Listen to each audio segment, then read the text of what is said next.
Koppel, host of the Time for Coffee podcast, where you get first-hand career advice into the jobs and industries that interest you the most.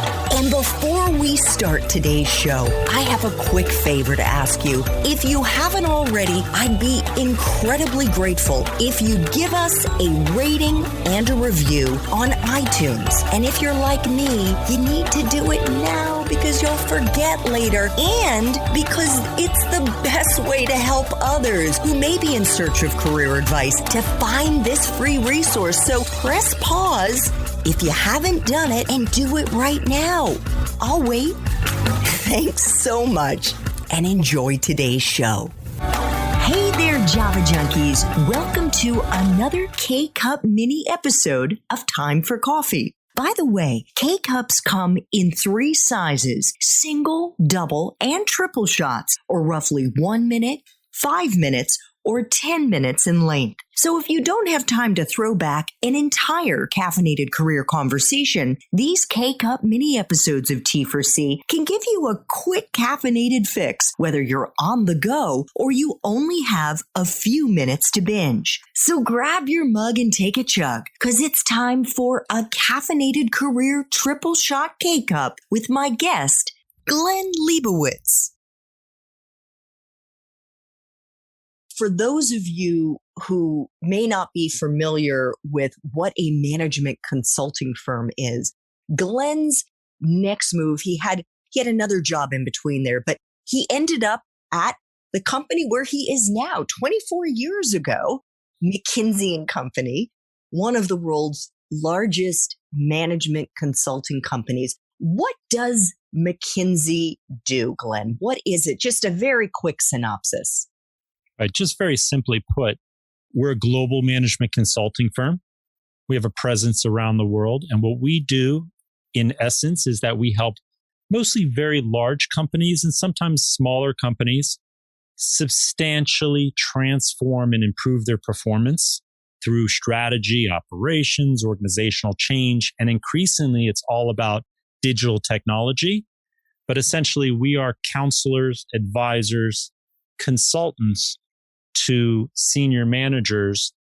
We try to help them improve their business.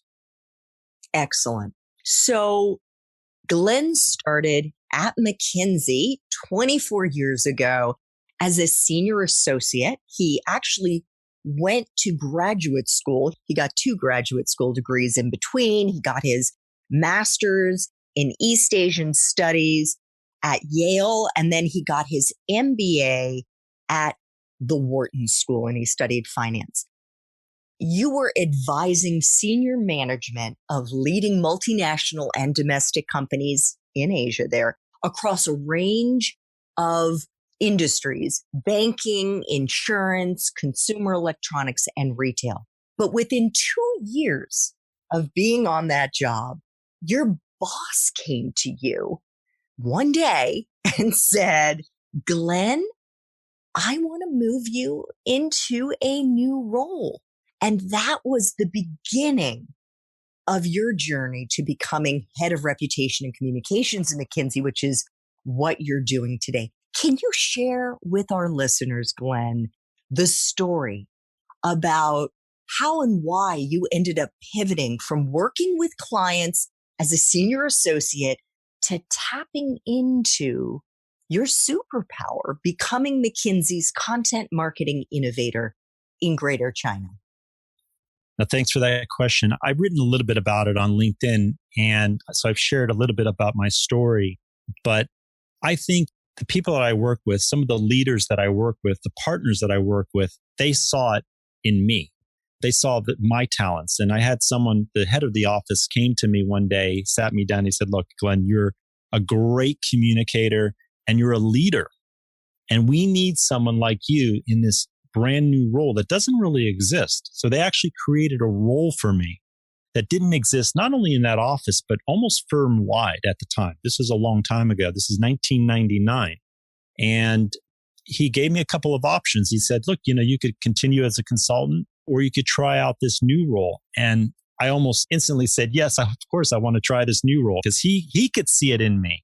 I was very fortunate that I had someone who was a mentor, maybe even you can call him a sponsor, someone who really supported me and wanted to see me succeed. But they knew that I would probably succeed in a bigger, better way, in a way that would be more of a natural fit for myself in this new role.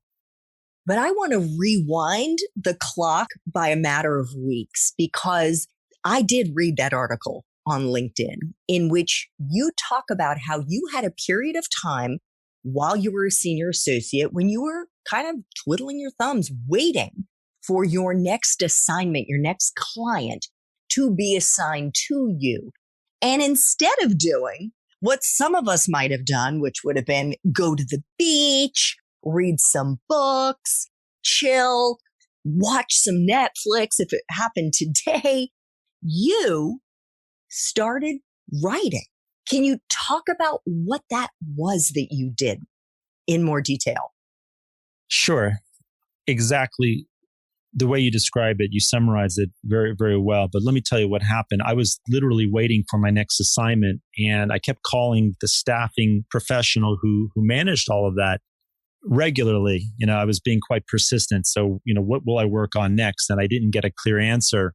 And so I decided, why don't I write about the story of our office and how we have changed?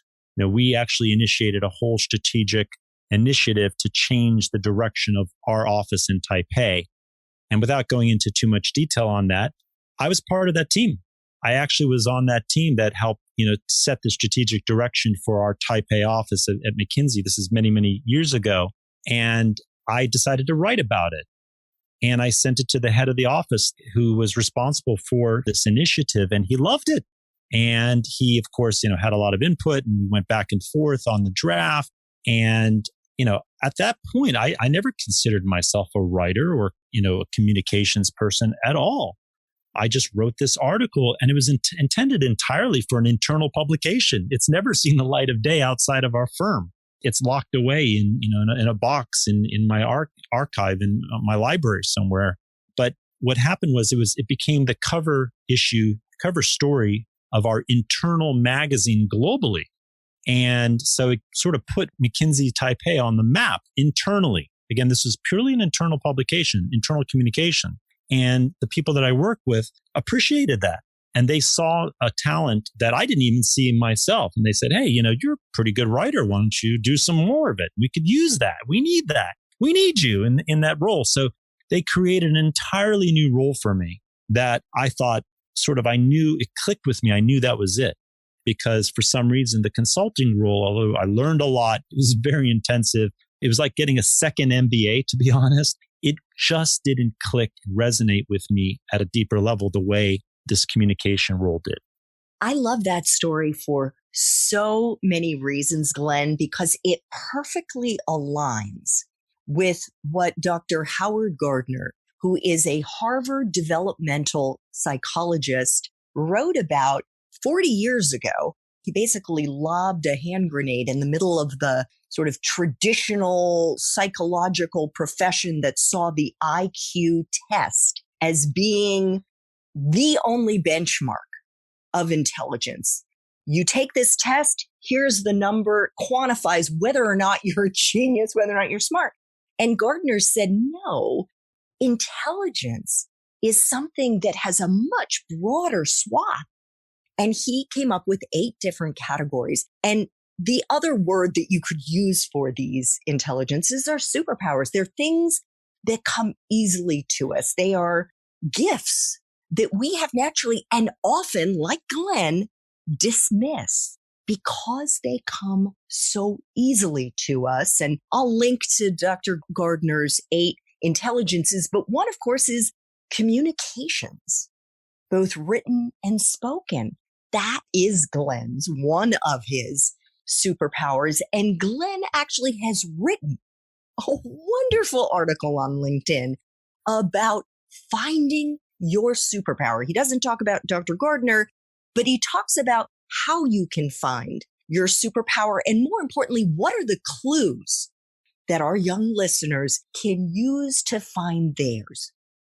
That's right. No, you summarized it very nicely. And I remember walking around the hospital a few months ago. I was in the hospital, and it just sort of occurred to me that that was my superpower. And I had never described it that way. And I'm definitely am not innovative in any way in describing it as a superpower, but basically my strength. And it was something that just took me so long to discover. And in many cases, it was other people that discovered it in me. But once you discover that, or somebody discovers it in you, and it really is what you're good at, and you do develop it and invest time and energy in developing in that. And that's what I've done for many, many years. It can be a very powerful thing. And also for the past 7 years, I've been trying as much as I can to share what I know about that, about two things. First of all, about how to become a better writer, but also just like you said, this article I wrote only a few months ago about discovering your superpower or your, one of your strengths and trying to develop that. I've been trying to share what I've learned over the years about both of those things. And I will continue to share because I'm still learning. And I think I'm still on a journey to learning about myself and developing myself. So my podcasting, my writing, and my day job, what I do at McKinsey, I always feel like I'm going to try to learn something new or apply something that I've learned in a different way or with different people. So regardless of age, whether you're young, you're just graduating, or you're someone like me, I'm sort of more mid-career, you can always learn something new and always develop. And there will always be a lot of questions and uncertainty around that, but you've got to sort of just go plunge into the unknown and just try things. Yes. Well, one of the things that you tried while you were an undergrad at Cornell was taking a Russian literature course. And it was in that course that your professor said to you, Glenn, this assignment, this writing assignment that you did was so amazing. I want to submit it for an award. And that was one of the clues that in hindsight, you said, oh, gosh, I guess I was hearing from people in my life who were calling out my writing ability. And I would go so far as to say is, yes, of course, it's a strength, but it's one of those strengths that you have that you dismiss. You take it for granted. And you think, gosh, well, so many people are great writers. So many people are amazing dancers or good musicians or incredible listeners. But the truth is, if it is something that you find people coming to you, calling to your attention, gosh, do you have time to talk? I'd really like your advice about this. Or would you mind performing here or there? Those are the signs, my friends, that your superpowers are in that direction. Thanks for tuning in to this K-Cup mini episode of Time for Coffee. If you want to listen to our entire caffeinated career conversation, please check out the show notes for this episode. Thanks so much for listening to this latest episode of T4C. And if you're interested in learning more about my coaching services for confused college students and recent grads, feel free to check out the Time for Coffee website under the coaching tab at time4coffee.org or text me at 202-236-5712. That's 202-236-5712.